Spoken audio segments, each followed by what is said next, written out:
اعوذ باللہ من الشیطان الرجیم بسم اللہ الرحمن الرحیم قالوا یا نوح، انہوں نے کہا اے نوح قد جادلتنا، تم نے ہم سے خوب جھگڑا کیا، فاکثرت جدالنا، اور بہت جھگڑا کر دیا تم نے، یعنی یہ کہ جب وہ بالکل ان تمام باتوں کے جواب میں خاموش ہونے پر مجبور ہو گئے، معقول بات ہے جو جواب دیا جا رہا ہے ان کے پاس اب کوئی جواب نہیں ہے اس کا، فاتنا بما تعدنا ان کنت من الصادقین، اب آخری بات وہی ضد اور ہٹ درمی کی، تو پھر لے آؤ جس چیز کی ہمیں دھمکی دے رہے ہو، اگر تم سچے ہو وہ عذاب لے آؤ۔ اب ہم جو ہے ہمارے کان پک گئے ہیں تمہارے یہ بات سنتے سنتے، اور تم سے یہ مذاکرہ اور مجادلہ اور مناظرہ جو ہے مزید ہم جاری نہیں رکھنا چاہتے۔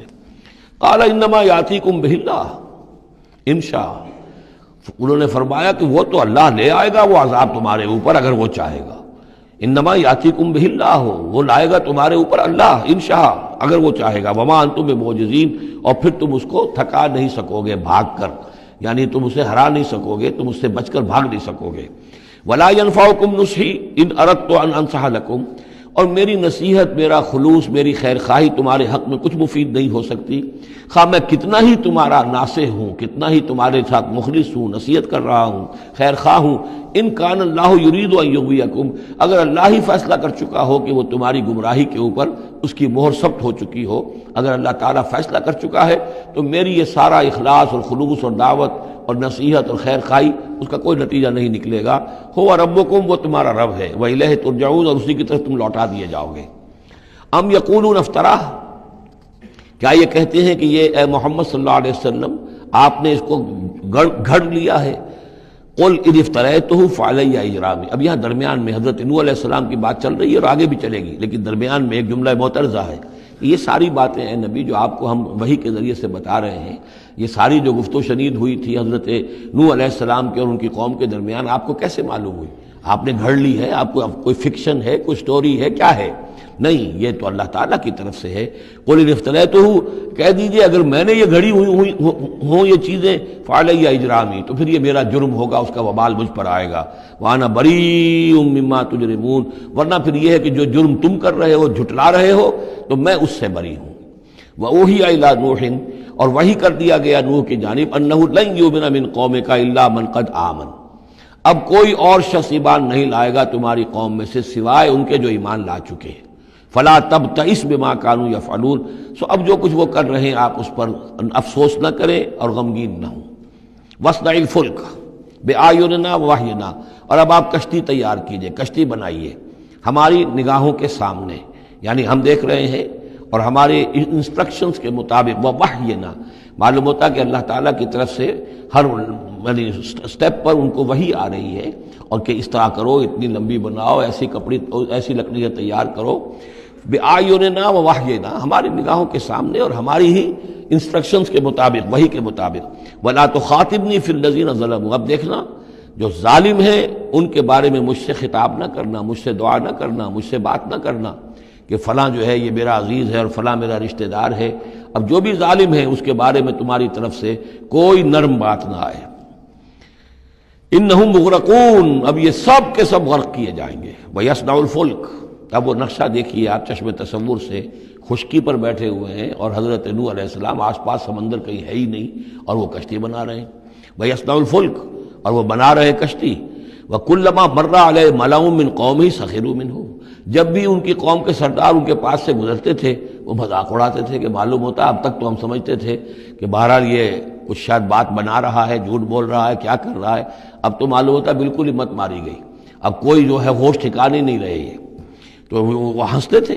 سخروا منہ قال ان تسخروا منا فانا نسخر منکم کما تسخرون، حضرت نوح فرماتے تھے کہ تم اگر ہم سے اب اس تمسخر کر رہے ہو، مذاق اڑا رہے ہو، تو وہ وقت قریب آنے والا ہے کہ ہم تمہارا مذاق اڑائیں گے جیسے کہ تم مذاق اڑا رہے ہو ہمارا۔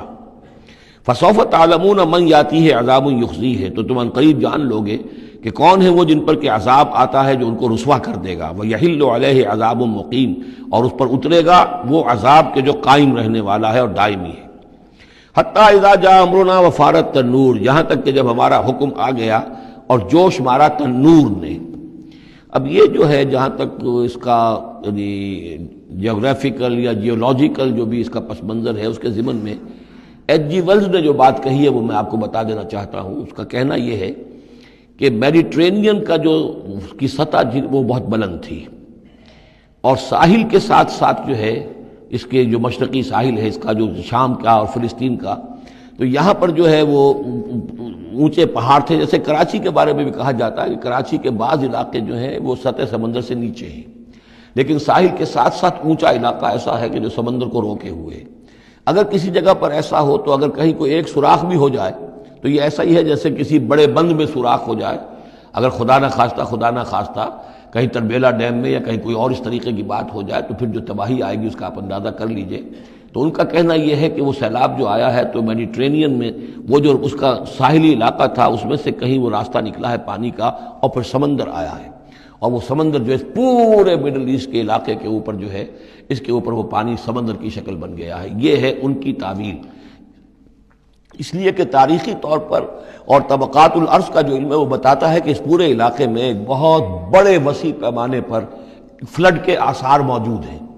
وہ آثار جو ہیں وہ ایسے ہیں کہ اس پورے علاقے کے اندر وہ فلڈ آیا تھا، اور اس کی یہ توجیہ ہے جو وہ لوگ کرتے ہیں. بہرحال اس میں تین چیزیں ہوئی ہیں. ایک تو یہ کہ کسی ایک جگہ سے کوئی تنور ہو سکتا ہے کہ کوئی سوراخ جو ہے، جیسے کہ آپ کو معلوم ہے بڑے بڑے جو بند ہیں ان میں بعض اوقات صرف جو چوہوں کے بل ہوتے ہیں ان کی وجہ سے سوراخ ہو جاتے ہیں. نہروں کے کناروں میں جو بند ٹوٹتا ہے نہر کا، تو کہیں کوئی چوہوں نے کوئی سوراخ کیا ہوتا اس میں سے پانی بہنا شروع ہوا اور نہر ٹوٹ گئی. اسی طریقے سے ہو سکتا ہے کہ کسی تنور کے اندر سے پہلی مرتبہ پانی نکلا ہو. پھر یہ کہ زمین کے بھی اللہ تعالیٰ نے جو ہے وہ کھول دیے سوتے، اور آسمان سے بھی پانی برسا. تو یہ پانی جو ہے زمین کا اور آسمان کا پھر مل گیا، اور اس طریقے سے وہ عظیم جو ہے سیلاب آیا جس سے کہ وہ پوری قوم ہلاک ہو گئی، اور وہ کشتی جو ہے وہ بہت عرصے تک تیرتی رہی اس سمندر کے اوپر، اور پھر ہوتی ہوئی وہ کوہ ارارات میں اس کی جو ایک چوٹی ہے جودی اس پر جا کر ٹک گئی. واللہ عالم. ابھی اس پر مزید ضرورت ہے اصل میں کام کرنے کی. ویسے یہ خبریں بھی ہیں کہ بعض اوقات کوئی کشتی نما چیز دیکھی گئی ہے.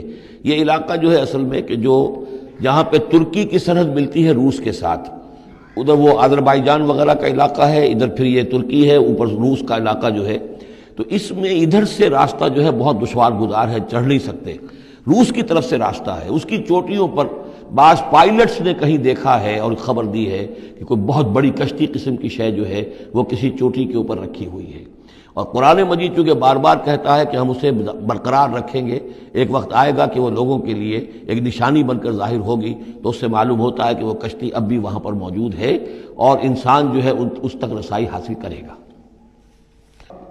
وفارت تنور حتی اذا جاء امرنا وفارت تنور، جب ہمارا حکم آ پہنچا اور جوش مارا تنور نے، ابل پڑا تنور. قل نحمل فیہا من کل زوجین اثنین، تو ہم نے کہا اے نوح اپنی اس کشتی میں تمام حیوانات کا ایک ایک جوڑا رکھ لو، واہلک، اور اپنے گھر والوں کو بھی، اپنے گھر والے اہل و عیال کو، الا من سبق علیہ القول، سوائے آپ کے اہل و عیال میں سے وہ کہ جن کے بارے میں پہلے حکم گزر چکا ہے. یہ حضرت نوح کے خاندان میں سے ایک ان کی بیوی اور اسی بیوی کا بیٹا یام، تین بیٹے ان کے ساتھ بچے ہیں جو اہل ایمان تھے، حام، سام اور یافس. سام کی اولاد ہے وہ جو نیچے تمام، ہم نے ابھی نقشہ دیکھا ہے، حضرت ابراہیم بھی سامی ہیں، اور یہ قوم عاد بھی سامی، قوم سمود بھی سامی، یہ سیمیٹک ریسز کہلاتی ہیں. لیکن یہ کہ حضرت حام کی اولاد، اب وہ اس تفصیل میں نہیں جا سکتا، اور حضرت یافس کی اولاد یہ اور دوسرے علاقوں میں جا کر آباد ہو گئے. یہ جو نیچے کی طرف اترے ہیں یہ حضرت سام کی نسل ہے. چوتھا بیٹا ان کا تھا یام، یا اس کا ایک خطاب اور بھی تھا کنعان، اور اس کی جو ماں تھی تو یہ مشرک تھے اور یہ اہل ایمان کے ساتھ شریک نہیں تھے، لہذا یہ کشتی میں شامل نہیں ہوئے. تو آپ اب رکھ لیجئے، سوال کرا لیجئے اپنی کشتی میں من کل زوجین اثنین، ہر نوع کا ایک ایک جوڑا تمام حیوانات میں سے، واہلک، اور اپنے گھر والوں کو، الا من سبق علیہ القول، مگر سوائے اس کے کہ جن کے اوپر پہلے سے حکم ہو چکا ہے. ومن آمن، اور باقی جتنے بھی اہل ایمان آپ کے ہیں ان سب کو بھی سوار کر لیجئے. وما آمن معہ الا قلیل، اور نہیں ایمان لائے تھے ان کے ساتھ مگر بہت ہی کم، نہ ہونے کے برابر. قلیل جو ہے انگریزی میں اے لٹل اور دی لٹل، ان دونوں میں جو فرق ہے، یہاں قلیل جو ہے دی لٹل کے معنی میں آیا ہے کہ بالکل نہ ہونے کے برابر. صدق اللہ العظیم.